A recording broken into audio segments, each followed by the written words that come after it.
कैसे आप सभी, आशा करता हूँ आप सभी अच्छे होंगे। और आज हम बात करने जा रहे हैं बीए पार्ट थर्ड के विद्यार्थियों के लिए हिंदी साहित्य का पेपर फर्स्ट, आधुनिक हिंदी काव्य की प्रमुख प्रवृत्तियाँ। और आज की क्लास आपकी रहने वाली फर्स्ट क्लास आगामी परीक्षाओं के लिए अति महत्वपूर्ण प्रश्न, most important question for every year. Most बात क्या है इसमें, फॉर एवरी ईयर, हर वर्ष के विद्यार्थियों के लिए ये जो प्रश्न आज हम देखने वाले हैं मोस्ट इंपोर्टेंट रहने वाले हैं। और प्रश्न जो हम देखेंगे वो रहने वाला आपके अति लघुरात्मक प्रश्न। कुल मिला के आपके 20 अंक का ये रहने वाले हैं, ठीक है। चाहे से 10 प्रश्न पूछे 2-2 अंक के, चाहे से 4 प्रश्न दे दे 5-5 अंक के, तो सभी प्रश्न महत्वपूर्ण रहने वाले हैं आपकी आगामी परीक्षाओं के लिए। इन सभी प्रश्नों को आपको परीक्षा में जाने से पहले अवश्य पढ़ के जाना है, क्योंकि कुछ प्रश्न आपको इन्हीं में से डिट्टो सेम देखने को मिल जाएंगे। तो चलिए शुरू करते हैं बिना किसी देरी के। शुरू करने से पहले अगर आप हमारे चैनल पर नए हैं तो सबसे पहले चैनल को सब्सक्राइब करें, वीडियो को लाइक करें और अपने दोस्तों के साथ में शेयर करें।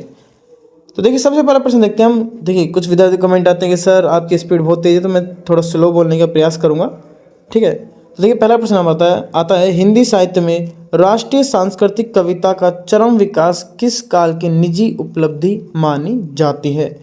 उत्तर है इसका, हिंदी साहित्य में राष्ट्रीय सांस्कृतिक कविता का चरम विकास आधुनिक काल की निजी उपलब्धि मानी जाती है। किसको? आधुनिक काल को। छोटे छोटे से प्रश्न है, कैच करने की कोशिश करिएगा। 1-2 प्रश्न मान लीजिए यहाँ पर हम 15 प्रश्न देखने वाले हैं, और इन 15 प्रश्नों में से आपको कम से कम 3-4 प्रश्न भी देखने को मिल सकते हैं परीक्षा के अंदर, क्योंकि घुमा फिरा कर इन्हीं प्रश्नों में से देखने को मिलेंगे। पर यह आपकी क्लास फर्स्ट है, ठीक है। कुल मिला के आपके जितने भी फर्स्ट पेपर के अंदर अति लघुरात्मक प्रश्न बनते हैं वो बनते हैं समथिंग 200 से 250, लेकिन कुछ क्लासों के अंदर ही हम सारे प्रश्न देख लेंगे, ताकि आपको अति लघुरात्मक प्रश्न सभी प्रश्न हमारी क्लास के अंदर से ही देखने को मिल जाएं। तो पहला प्रश्न उत्तर हो गया आधुनिक काल, ठीक है। अगला देखिए, भारतेंदु काल की कविताओं में अन्य भावधाराओं के साथ किस भावना की प्रधानता रही है। ये बात आपको पूछ रहा है प्रश्न। तो देखिए भारतेंदु काल की कविताओं में अन्य भावधारा के साथ देशभक्ति की भावना ही प्रबल रही है, या फिर देशभक्ति की भावना सर्वाधिक रही है। प्रश्न पूछता किस भावना की प्रधानता रही, सर्वाधिक रही, तो वो है आपके देशभक्ति। तो ठीक है, याद रखिएगा। अगला प्रश्न देखिए, भारतेंदु काल में किन कवियों की कौन कौन सी कविताएं प्रमुख रूप से देशभक्ति की भावना को प्रदर्शित करती हैं या फिर हैं। तो देखिए भारतेंदु काल में जो उनकी प्रमुख हैं वो देखिए, भारतेंदु काल में राधाचरण गोस्वामी की है हमरो उत्तर भारत देश। दूसरे हैं भारतेंदु हरिश्चंद्र, जिनकी है भारत दुर्दशा विजय, ठीक है, विजयनी विजय और विजयंती, ठीक है, इनकी 3 है। आगे देखिए प्रेमधन, जिनकी है आनंद और अरुणोदय। आगे है प्रताप नारायण मिश्र, जिनके हैं महापर्व। आगे है राधा कृष्णदास, जिनकी है विभव। आदि कविताएं देशभक्ति को प्रदर्शित करती हैं। कौन कौन सी महत्वपूर्ण है भारतेंदु काल में? सबसे पहले आपके राधाचरण गोस्वामी की, भारतेंदु हरिश्चंद्र जी की भी है, इन सभी की इंपॉर्टेंट है, राधा कृष्ण जी की भी है और प्रताप नारायण मिश्र की भी है, ठीक है। ये सभी आपके देशभक्ति के ऊपर आधारित हैं, तो इनको आपको ध्यान रखना है। परीक्षा में जाने से पहले प्रश्न पूछ सकता है, अगर ऑब्जेक्ट टाइप क्वेश्चन बन सकता है इनमें से दे दीजिएगा। इनमें से कोई भी दे देकर पूछ लेगा कि निम्न में से किन की कविताएं देशभक्ति की भावना को प्रदर्शित नहीं करती है, और इनमें से कोई ऑप्शन दे देगा और एक ऑप्शन कुछ और आपके कवि दे देंगे, और फिर आपसे पूछा जा सकता है। या फिर इन ऐसे बोले कौन से हैं और इनमें से एक ऑप्शन आपको देखने को मिल जाएगा। तो सभी के नाम आपको ध्यान रखने हैं। अगर कविताओं के नाम ध्यान ना रहे तो कम से कम आपको लेखक के नाम ध्यान रखने हैं जरूर। वैसे तो कविताओं के नाम भी याद रखना बहुत जरूरी है। प्रश्न कविता को देखकर पूछ सकता है किसके द्वारा लिखी गई है। चलिए अगले प्रश्न में चलते हैं। अगला प्रश्न है तुम्हारे, राष्ट्रीय भावनाओं से पूरित होकर भारतेंदु जी ने अपनी कविता के द्वारा किनकी स्वार्थी नीतियों पर अपेक्षा किया। तो देखिए इसका उत्तर हो जाएगा, राष्ट्रीय भावनाओं से पूरित होकर भारतेंदु जी ने अपनी कविता के द्वारा अंग्रेजों की स्वार्थी नीतियों पर अप्रत्यक्ष रूप से आपेक्ष किया है, या फिर घात किया है, या फिर उनके बारे में कहा है, ठीक है, ठीक है। अंग्रेजों की स्वार्थी नीतियों पर अप्रत्यक्ष रूप से आक्षेप किया है, आपको ध्यान में रखना है। किसके ऊपर? अंग्रेजों की स्वार्थी नीतियों पर। किनने? भारतेंदु जी ने, ठीक है, याद रखना है आपको। अच्छे प्रश्न है, आपके आगामी परीक्षाओं के लिए महत्वपूर्ण प्रश्न है।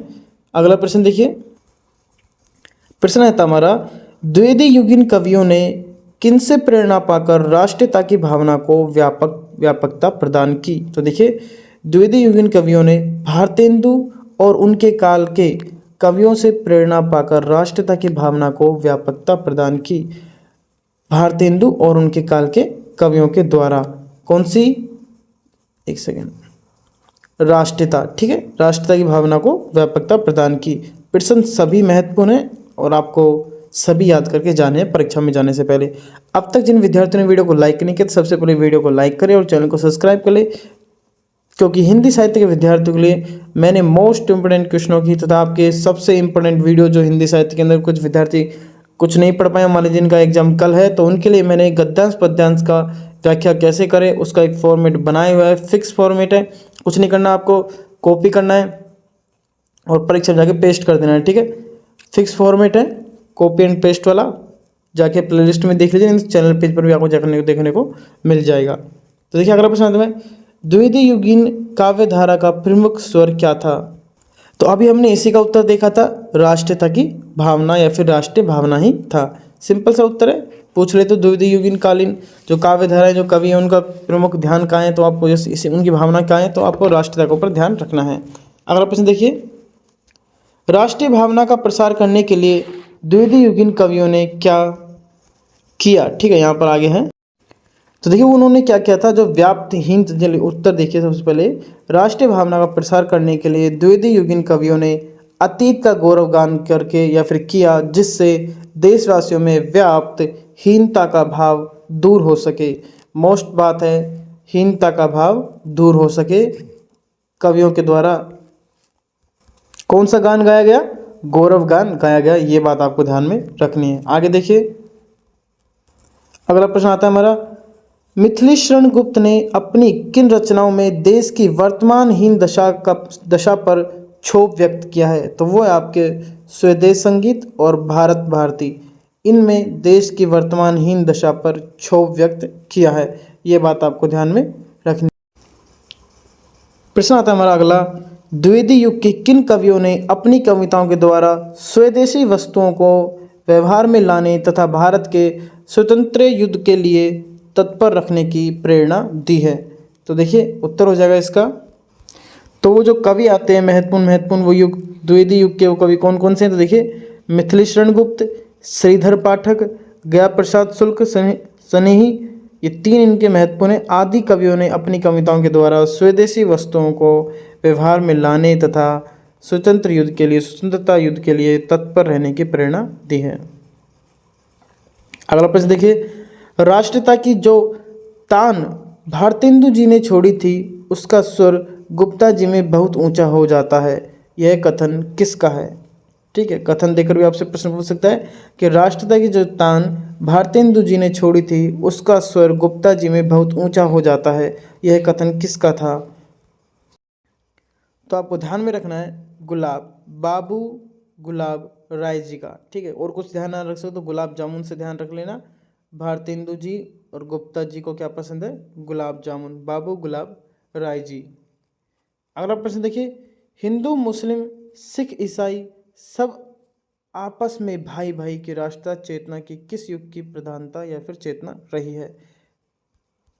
तो इसका भी सिंपल सा उत्तर है, जिसके बारे में अब तक हम बात करते हैं, द्विवेदी युग। ठीक है, हिंदू मुस्लिम सिख ईसाई सब आपस में भाई भाई की राष्ट्रीय चेतना द्विवेदी युग की प्रधान चेतना रही है।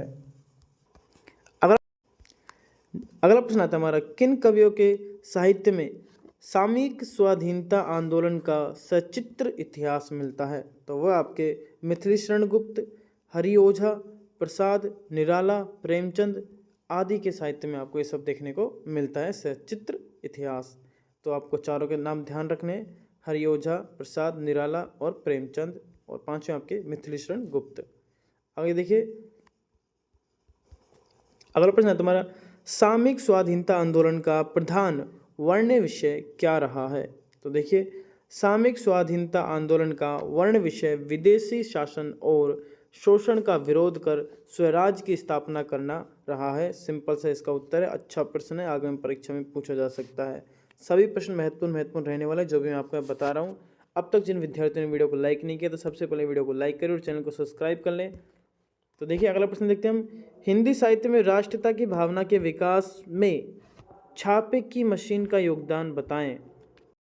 तो देखिए इसका उत्तर हो जाएगा, भारत में छापे की मशीन आने से पत्र पत्रिकाओं का प्रकाशन हुआ, जिससे राष्ट्रीयता की भावना का विकास हो सका और सर्वत्र या फिर सभी जगह राष्ट्रीयता की भावना आसानी से और जल्दी फैल सकी। अगला प्रश्न देखिए, आधुनिक राष्ट्रीय चेतना अपने यथार्थवादी रूप में किस काव्य में प्रकट हुई।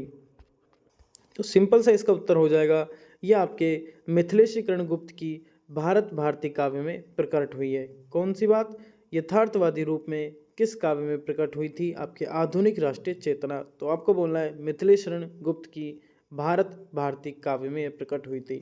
तो ये कुछ प्रश्न थे मोस्ट इम्पोर्टेंट प्रश्न। इस क्लास के अंदर हम 15 प्रश्न ही देखेंगे, नेक्स्ट क्लास के अंदर हम 30 प्रश्न देखेंगे और बहुत जल्द आपकी 4-5 क्लास के अंदर आपके 200 से 250 प्रश्नों को कवर कर लेंगे, ताकि आपको अति लघुत्मक प्रश्न सभी प्रश्न हमारी वीडियोज़ में देखने को मिल जाएँ। तो मिलते हैं नेक्स्ट वीडियो में, तब तक के लिए वीडियो को लाइक करें, चैनल को सब्सक्राइब करें और अपने दोस्तों के साथ भी शेयर करें।